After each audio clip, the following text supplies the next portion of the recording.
Now, Hamas has once again targeted Israel. What we are getting to know is that rockets have been launched. Big breaking right now, viewers. Hamas is claiming that it has launched a rocket attack towards Tel Aviv in central Israel. For the first time in nearly 4 months, Israeli military sounded sirens in Tel Aviv for the first time in months, and at least 8 rockets were reportedly launched from Rafah area in southern Gaza, and several were intercepted, the Israeli military says, and no injuries have been reported so far. And right now, we will get you more inputs from ground zero. But there you have the latest visuals coming in. Hamas, the terror organization, now firing rockets at Tel Aviv. Just after what happened in October, we do know the conflict, the war that is still underway, and thousands and crores of innocents have lost their lives on both sides, of course, in Israel. And right now, Israel continues its aggression against the people in Gaza. And now what we are getting to know is that Hamas has fired rockets at Tel Aviv. We do not have any official statement from Israel yet. But remember, there has been no abatement of aggression right now. There were talks of a ceasefire deal, but we do know that there hasn't been any sort of respite for the people of Gaza. And the terror group Hamas says that it has fired a large rocket.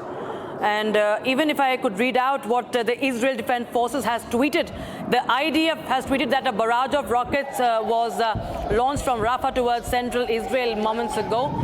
Humanitarian aid has been going into Gaza through the Kerem Shalom crossing this morning, and now rockets are being fired at central Israel. And in fact, we are getting a reporter from ground zero, Terry Newman. Terry Newman is joining us live on the broadcast for more. Terry, tell us the latest we have. You know, it's been months, and after 4 months almost, that Tel Aviv heard sirens. We see visuals of people in absolute state of terror. And what is the latest you're picking up?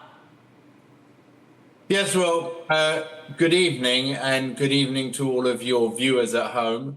The Hamas terrorists are continuing in their attempts to try and murder Israeli citizens.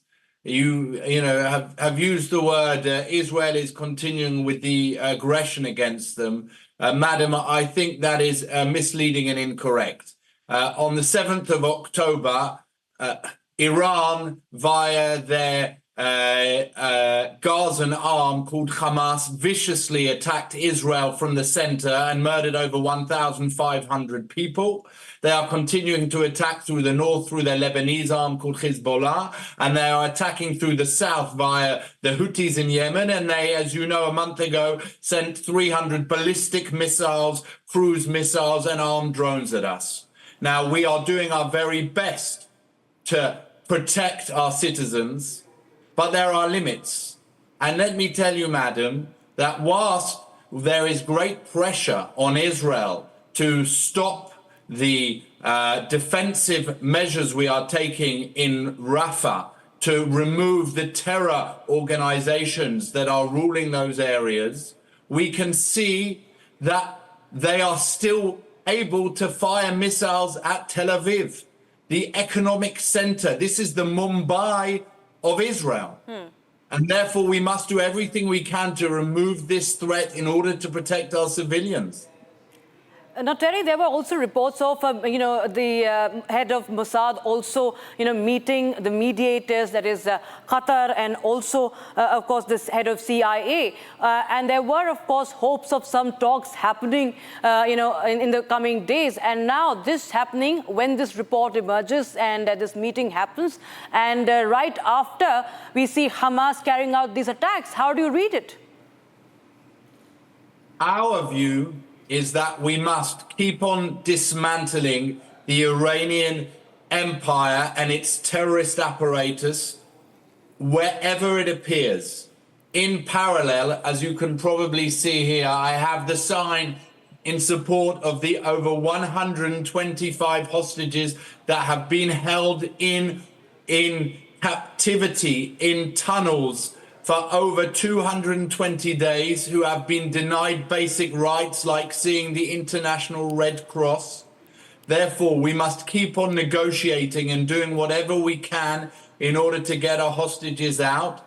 But at the same time, we must do everything in our ability to dismantle this Iranian web of terror.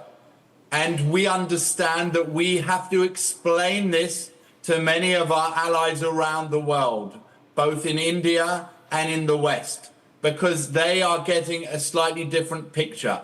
But the main message which we must be putting across is we must do both at the same time. We must fight terror as if there is no negotiation, and we must continue the negotiations to bring our hostages home as if there is no fight against terror.